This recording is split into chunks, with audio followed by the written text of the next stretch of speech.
Hello everyone, welcome to all आपके अपने channel BS maths में। डियर स्टूडेंट्स, आज की आपकी 20 नंबर की क्लास होगी क्लास 12th के लिए। जैसा कि आप जानते हैं, इंटीग्रेशन आपका चैप्टर चल रहा है, जिसमें कि मैं 19.8 एक्सरसाइज को कंटिन्यू कर रहा था। ओके, जिसमें कि मैंने शायद 12 नंबर तक के क्वेश्चन को करा भी दिया है।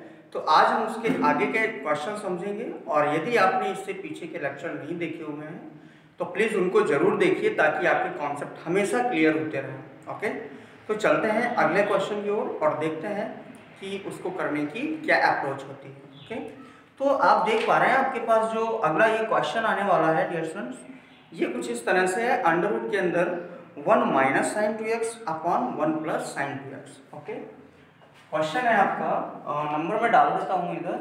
नंबर है डियर स्टूडेंट्स आपके पास में इसका 11 नंबर। ओके, 11 नंबर क्वेश्चन है, जिसमें कि आपको दिया जा रहा है under root 1 minus sine 2x upon 1 plus sine 2x integral dot dx। Okay, अब आप देखें कि आपको मैं कुछ बेसिक फार्मूले रिकॉल कराना चाहता हूँ। आपने डियर स्टूडेंट्स सीखा होगा कि यदि मेरे पास कहीं भी कभी भी ऐसे आ जाए साइन 90 माइनस थीटा, तो आप हमेशा कॉस थीटा रखते हैं।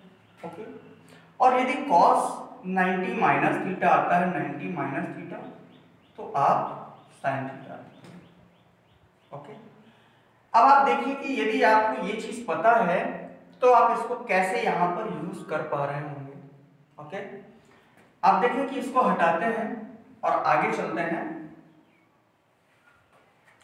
इंटीग्रल अंडर रूट, आप देखिए कि आपके पास यहाँ पे है 1 minus sine 2x, and you know very well that 1 is always written as sin square theta plus cos square theta, or here the angle is x, so we replace theta with x. Okay, then the expression will be sin square x plus cos square x, and यहां पर आप देख पा रहे हैं आपके पास क्या आएगा, -2 sin x cos x।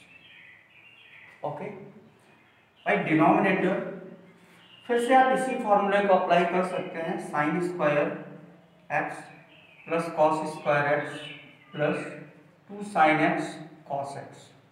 Okay, dot dx।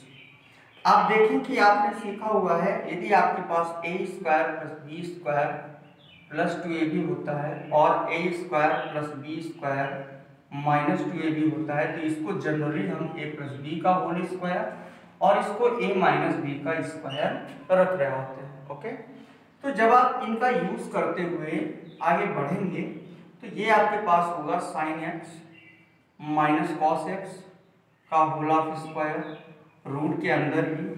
Okay, और इंटीग्रल साइन को मैं थोड़ा सा बढ़ा देता हूँ ऐसे, और अपॉन में ये होगा आपके पास sine x plus cos x का होल ऑफ स्क्वायर। ओके, जैसे ही आप इसको एक साथ स्क्वायर में लाएंगे, आपका अंडर रूट कैंसिल आउट हो रहा होगा, और आपके पास जो क्वेश्चन है वो कुछ इस तरह से बच रहा होगा, integral sine x minus cos x upon sine x plus cos x dot dx। Okay students, अब यहां पर यदि आप डिनोमिनेटर की टर्म को लेट कर लेते हैं, let suppose sine x plus cos X is equal to. Okay, अब आप देखिए कि साइन एक्स का डिफरेंशिएशन आपने क्या सीखा हुआ था, कॉस एक्स, और कॉस एक्स का डिफरेंशिएशन आपने सीखा हुआ था माइनस साइन एक्स। ओके, तो ये आया आपका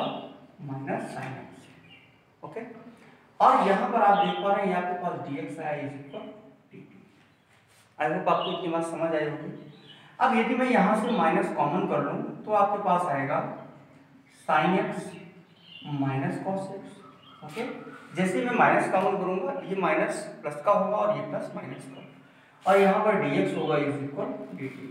अब जरा आप ऑब्जर्व करें तो आपको पता चल रहा होगा कि जो यहाँ से sine x minus cos x dx की वैल्यू है, ये रिप्लेस हो रही है dt से, और आप देखें कि ऊपर आपको ये इतना टर्म तो आपको यही मिल रहा है ना, ये वाला।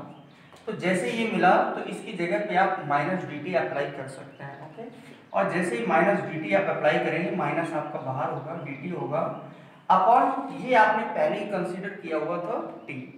तो जब टी को आप रख रहे होंगे तो आपका इस तरह से होगा। Okay, and you know very well that when the integral of 1 upon x dot dx is always log mod of x plus c। Okay, जैसे ही आप रख रहे होंगे तो ये आपका आ रहा होगा log mod of t plus c, और इसी को आप ऐसे भी लिख सकते हैं minus log mod of t बोले तो sin x plus cos x और प्लस c, और यही आपके क्वेश्चन का आंसर है। आई होप आपको समझ आया होगा।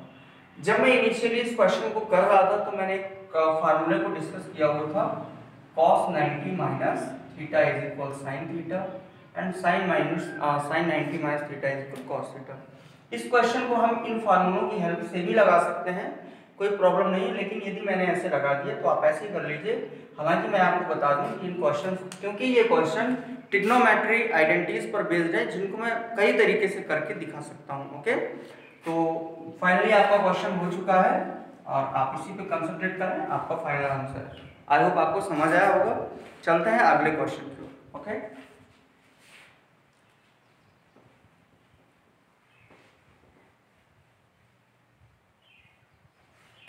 डियर स्टूडेंट्स, आपका क्वेश्चन नंबर 12 होगा।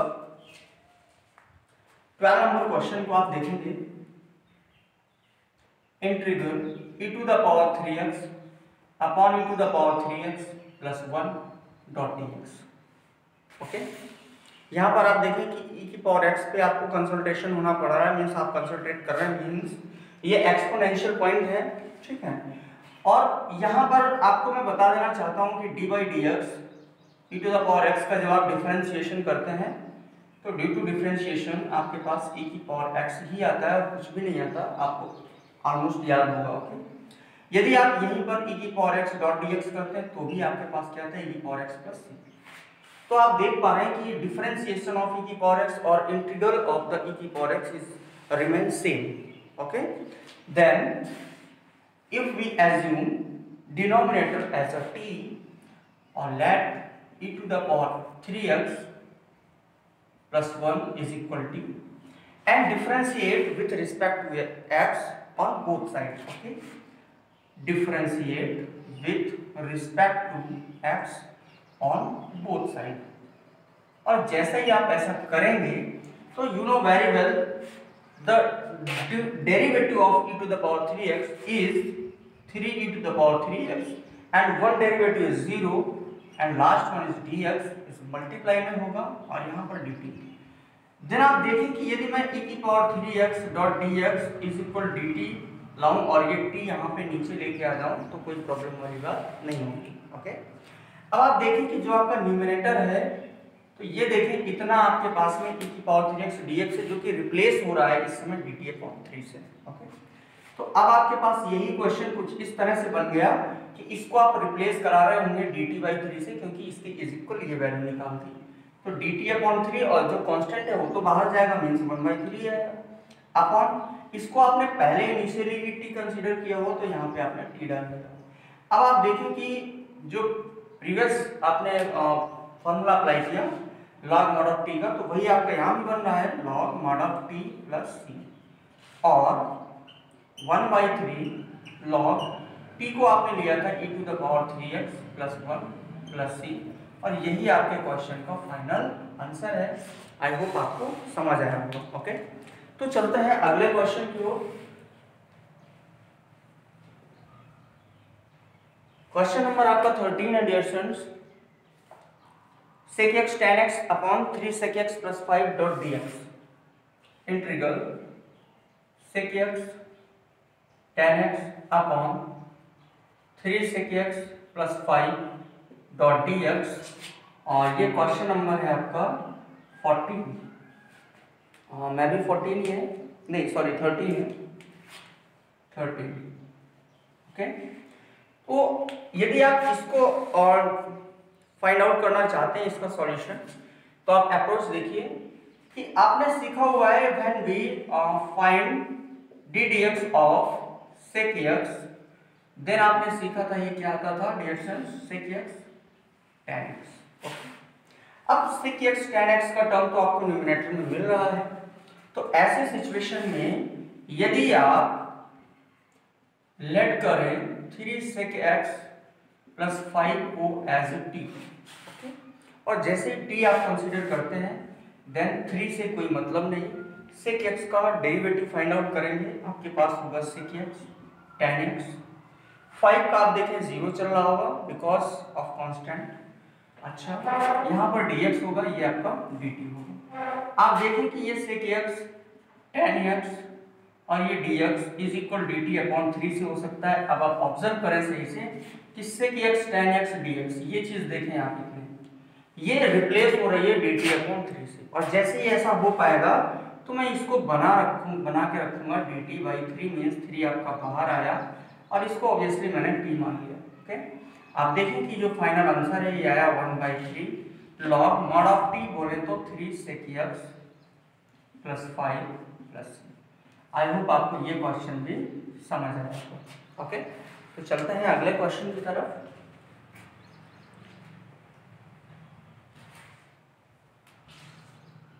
क्वेश्चन नंबर आपके पास में होगा 14, और जो कुछ इस तरह से है 1 minus cot X upon 1 plus cot X dot D X, 1 minus cot X upon 1 plus cot X dot D x.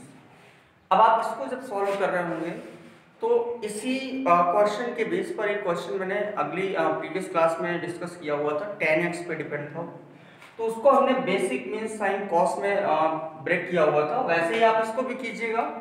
You know very well that cot theta is equal cos theta by sin theta. जैसे ही आप इसका use कर रहे होंगे देखो आपका question बनने लगेगा। Okay, integral 1 minus cos x, आप cot x आपका क्या होता है cos x by sin x upon 1 plus cot x बोले तो cos x upon sin x dot dx। and dear friends, when you यहाँ पर देखो डिनोमिनेटर में जैसे ही आप sin x एलसीएम ले रहे होंगे देन आपके पास आ रहा होगा sin x minus cos x upon फिर से sin x आपका एलसीएम होगा, आपके पास होगा sin x plus cos x dot dx। यहाँ से sin sin कैंसिल आउट करोगे, आपके पास आ रहा होगा sin x minus cos x upon sin x plus cos x dot dx। Okay, आप देखें कि जो डिनोमिनेटर की वैल्यू है इसे यदि आप कुछ कंसीडर करें तो क्या कुछ हो सकता है, ऑब्वियसली हो जाएगा, लेट कीजिएगा आप sin x plus cos x is equal to and differentiate with respect to x on both sides the given equation, then you easily find sin x is becomes cos x and cos x is becomes minus sin x dot dx is equal dt।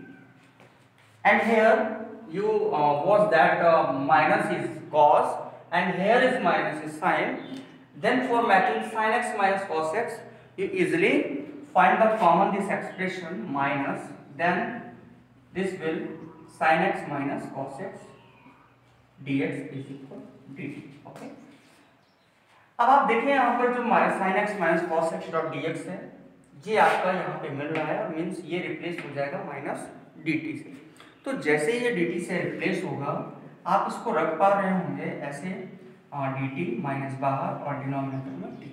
Okay, अब आप जब answer देंगे तो minus log mod of t plus c और minus log mod of t means sin x plus cos x plus c, और यही आपके question का आंसर है। आई होप आपको समझ आया होगा। ओके, अच्छा अगले क्वेश्चन की ओर बढ़ते हैं।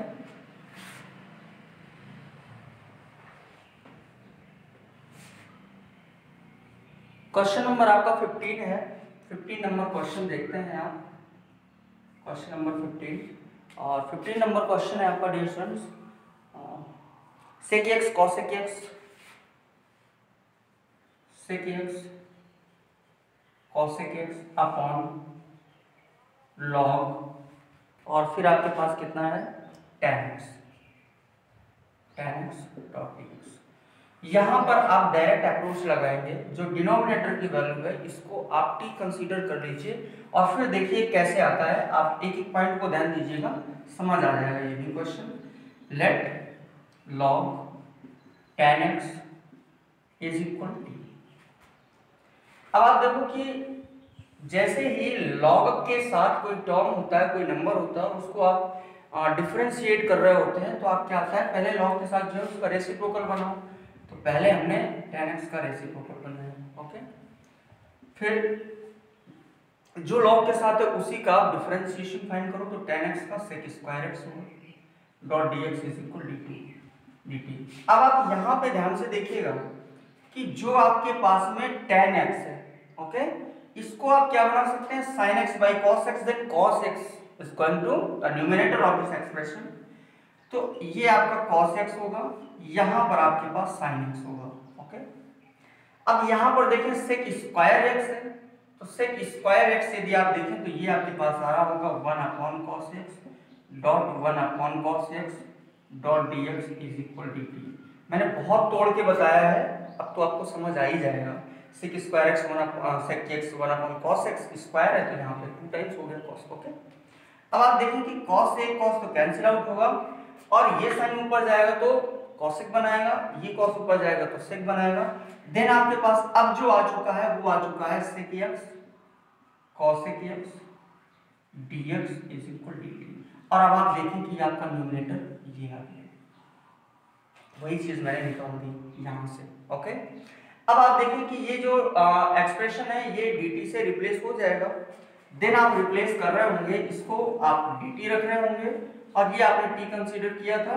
देन आपका आंसर आ रहा होगा log mod of t plus c, और log mod के अंदर आपके पास होगा log tan x plus c, और यही आपके क्वेश्चन का आंसर है। आई होप आपको ये क्वेश्चन भी बेहतर समझ आया होगा, ओके। चलते हैं अगले क्वेश्चन की ओर। अगला क्वेश्चन है आपका डियर स्टूडेंट्स 16 नंबर, और इसको भी करते हैं और इसके बाद में आज की क्लास को ओवर करेंगे।